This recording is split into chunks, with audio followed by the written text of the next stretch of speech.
Olá! Hoje a gente mergulha num evento que, nossa, marcou demais o início do século XXI. Os ataques de 11 de setembro de 2001. E vamos focar especificamente na queda das Torres Gêmeas lá do World Trade Center em Nova York. Temos aqui um material bem interessante que vem de um vídeo que explora diferentes explicações, sabe? Explicações de ciência e engenharia para esses colapsos. Exato. Foi um dia, assim, sem precedentes mesmo.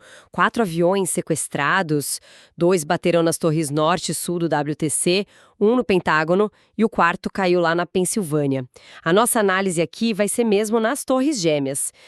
E vale a pena mencionar rapidinho o World Trade Center 7, né? Sim, o prédio 7, isso, um terceiro prédio ali no complexo, que também caiu horas depois, e o detalhe, sem ter sido atingido por avião. É um fato que gera muita discussão, né? Embora a nossa fonte principal aqui se concentre mais nas torres 1 e 2. Pois é. E esse é um ponto de partida fundamental, eu acho. Antes do 11 de setembro, olha, nunca um arranha-céu daquele tipo com estrutura de aço tinha tido um colapso total, principalmente por causa de incêndio. Então, a nossa missão aqui hoje é tentar desvendar as diferentes teorias que a fonte apresenta sobre como exatamente essas estruturas gigantescas falharam depois dos impactos e dos incêndios. Vamos começar a desembrulhar isso? Primeiro, o choque inicial, né? Às 8h46 da manhã, a Torre Norte é atingida, ali entre os andares 93 e 99. Isso. E aí, 17 minutos depois, às 9h03, a Torre Sul, um pouco mais embaixo, entre os andares 77 e 85. Impactos, assim, devastadores. Milhares de pessoas ficaram presas acima dessas zonas, né, com as saídas bloqueadas. E o curioso é que a Torre Sul, que foi atingida por último e mais baixo, caiu primeiro. A verdade. 59 da manhã, depois de queimar por uns 56 minutos. Já a Torre Norte, ela aguentou mais, 102 minutos queimando, e desabou às 10h28. O material que a gente tem aqui, ele basicamente apresenta 3 linhas de explicação para entender por que e como isso aconteceu. Ok, então vamos para a primeira explicação, que acho que é a mais conhecida. A da investigação oficial, feita pelo NIST, o Instituto Nacional de Padrões e Tecnologia dos Estados Unidos. Um trabalho gigantesco, né? Um relatório com milhares de páginas, saiu em 2005. O que ele concluiu, basicamente? Olha, para a gente entender a conclusão do NIST, a gente precisa primeiro visualizar um pouco a estrutura das torres. Eram prédios enormes, 110 andares, com um design que era super inovador na época, o chamado tubo no tubo. Imagina assim, um núcleo central bem forte, com 47 colunas de aço pesadas, sabe? Ali ficavam elevadores, escadas, tudo. E por fora, na fachada, tinha um outro conjunto, 236 colunas de aço, mas mais finas e bem juntas, formando tipo um segundo tubo. O espaço útil, os escritórios, ficava nesse vão entre o núcleo e a fachada. E como é que os andares se sustentavam nesse vão todo? Aí que está um ponto crucial. Os pisos. Eles não eram feitos com vigas de aço super pesadas, não. Era um sistema mais leve, de treliças metálicas.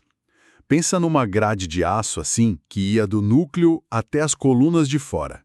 Por cima dessa grade, vinha uma chapa de aço e uma camada de concreto leve, e o ponto-chave para resistir ao fogo.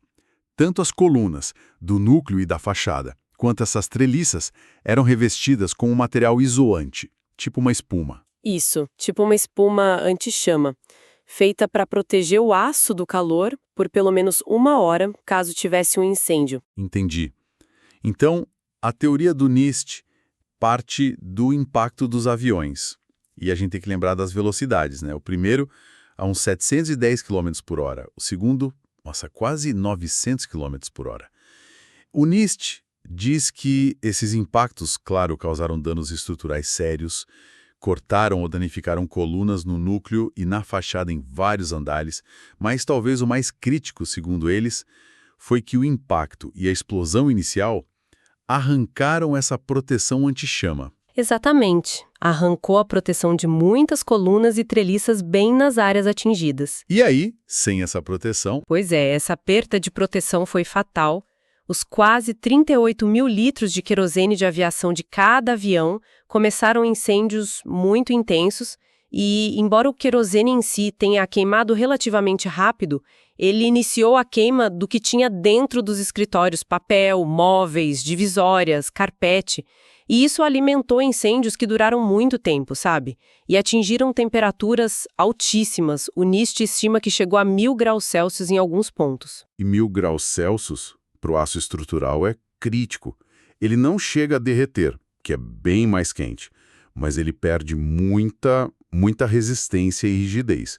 Fica mole, digamos assim. O NIST até fez testes sobre isso, né? Fez, sim. Eles fizeram testes em laboratório. Colunas de aço com a proteção anti-chama inteirinha aguentaram simulações de incêndio por horas. Mas as mesmas colunas, sem a proteção, quando expostas a temperaturas parecidas com as do WTC, perdiam a capacidade de suportar o peso em cerca de 30 minutos. Então, a conclusão central do NIST é essa combinação: o dano inicial do impacto, mais o enfraquecimento severo e progressivo da estrutura de aço, tanto colunas quanto as treliças dos pisos por causa do calor intenso dos incêndios que não paravam.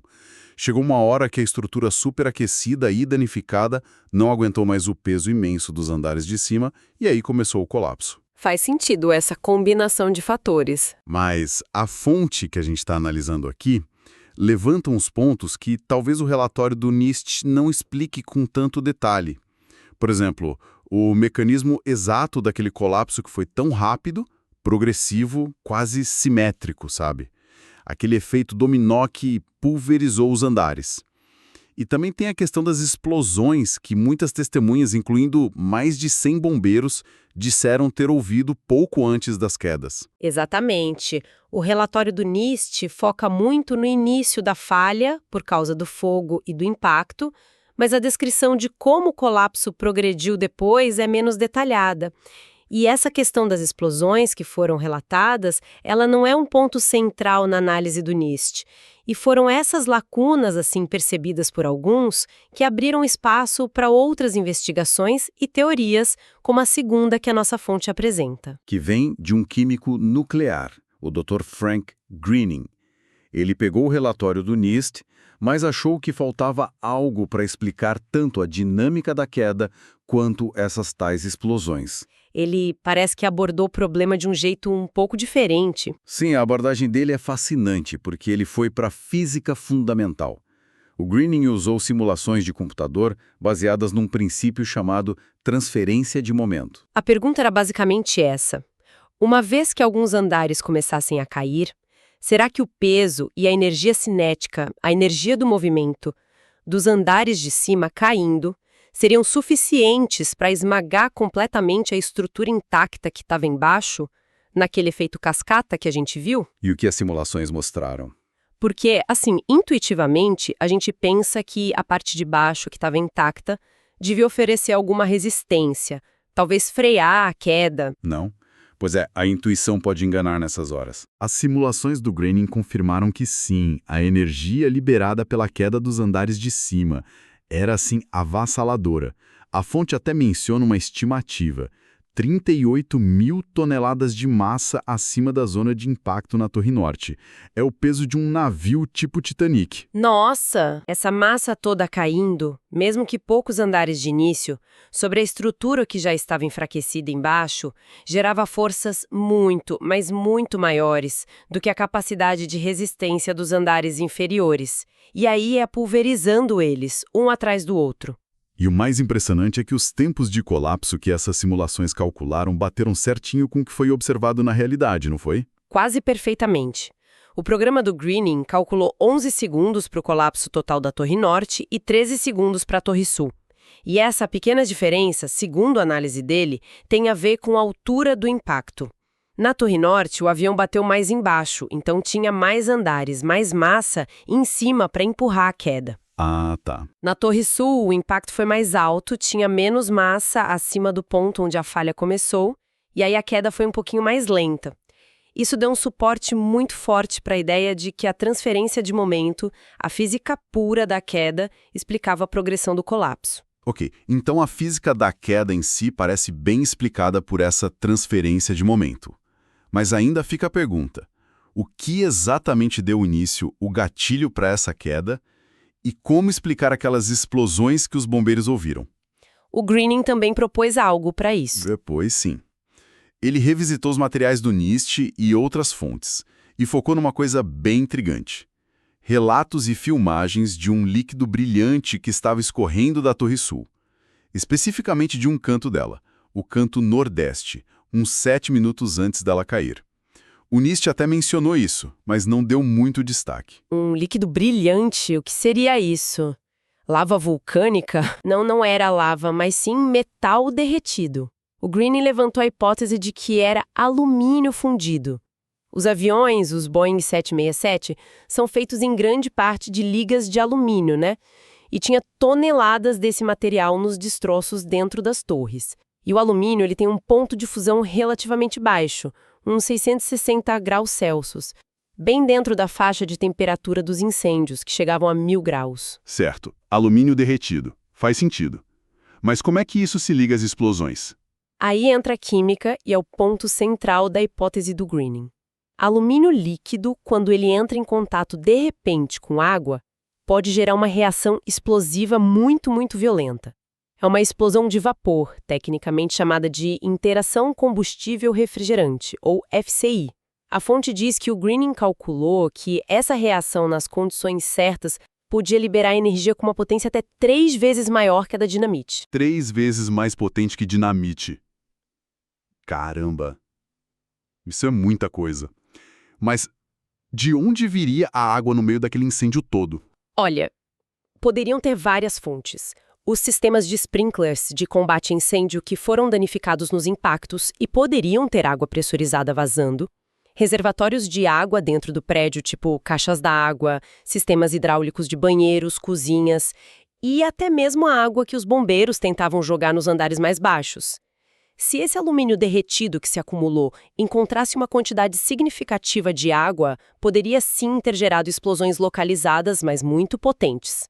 Então, na visão do Greening, essas explosões de alumínio com água teriam sido o gatilho. Elas teriam danificado de forma crítica algumas colunas ou conexões que já estavam fracas por causa do fogo, dando aquele empurrão inicial para o colapso. E aí a transferência de momento fez o resto, de forma rápida e devastadora. É uma teoria que tenta amarrar as pontas soltas, né? O início da queda e os relatos de explosões. Exatamente. É uma tentativa de integrar mais observações, propondo um mecanismo físico-químico específico para o início da falha e para os sons que foram reportados. O ponto-chave aqui é como fatores que parecem secundários, tipo a reação química dos destroços do avião, poderiam ter tido um papel super crucial para desencadear a catástrofe. Muito interessante essa perspectiva. Isso nos leva para a terceira linha de explicação que a nossa fonte apresenta. Essa foca mais na engenharia estrutural mesmo e num fenômeno chamado flambagem, ou buckling em inglês. O nome parece técnico, mas a ideia por trás é bem visual, né? Sim, dá para visualizar bem. Vamos voltar para aquelas treliças metálicas dos pisos que ligavam o núcleo às colunas de fora? A gente já viu que o NIST acredita que elas foram enfraquecidas pelo fogo, perderam a proteção anti-chama. A teoria da flambagem vai mais fundo nisso. Com o calor intenso, o aço das treliças amoleceu e começou a envergar, a ceder para baixo por causa do peso da laje de concreto e do que tinha no andar. Como se fosse uma corda bem esticada que começa a fazer uma barriga no meio quando esquenta e tem peso em cima. E como essas treliças estavam presas nas duas pontas, no núcleo e nas colunas de fora, essa barriga no meio deve ter causado algum efeito nas conexões, imagino. Exatamente isso. Ao envergar para baixo, no centro, as pontas das treliças começaram a exercer uma força horizontal para dentro. Elas puxavam as colunas externas, as da fachada, em direção ao centro do prédio. Agora, imagine essas colunas externas. São peças longas e relativamente finas, já aguentando o peso gigantesco de todos os andares lá de cima, e ainda por cima sendo aquecidas pelo fogo que enfraquece o aço. Aí você soma essa força extra puxando elas para dentro. É aí que entra a flambagem. Como quando a gente pega uma régua de plástico pelas pontas e aperta. Essa é uma analogia ótima. A régua não quebra de cara, né? Ela primeiro enverga curva dramaticamente para o lado. Isso é flambagem. Acontece com coluna sob compressão, quando a carga passa de um limite crítico, ainda mais se tiver alguma força lateral ou alguma imperfeição. No caso do WTC, a combinação do peso vertical extremo, do aço enfraquecido pelo calor, e dessa força horizontal puxando as colunas para dentro por causa das treliças dos pisos envergando, teria levado as colunas da fachada a flambarem, a encurvar para dentro de forma visível. E a fonte que a gente está usando menciona que tem evidências visuais disso. Sim, a fonte aponta para vídeos que parecem mostrar bem claramente as colunas da fachada se curvando para dentro de forma visível, numa seção de vários andares, particularmente na Torre Sul, momentos antes do colapso começar.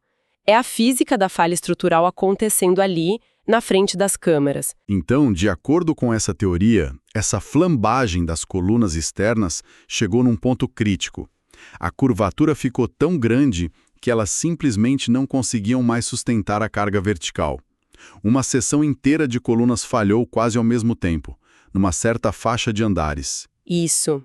Essa falha inicial das colunas da fachada por flambagem teria sido o evento que desencadeou tudo. A estrutura acima dessa zona de falha perdeu suporte e começou a cair. E aí, como a gente viu na teoria do greening, a física da transferência de momento entra em ação e a massa caindo destrói tudo que está embaixo. O ponto-chave dessa teoria é essa interação, o piso cedendo e puxando as colunas externas até elas não aguentarem mais e flambarem.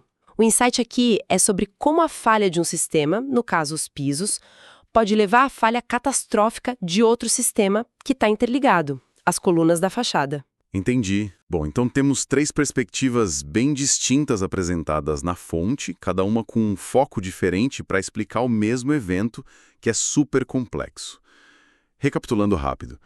A teoria oficial do NIST, focada na combinação do dano do impacto com o enfraquecimento geral da estrutura pelo fogo, principalmente pela perda do isolamento térmico. Certo. Aí vem a teoria do Frank Greening, que aceita o enfraquecimento pelo fogo, mas adiciona a dinâmica da transferência de momento para explicar a rapidez da queda e propõe as explosões de alumínio com água como um possível gatilho inicial.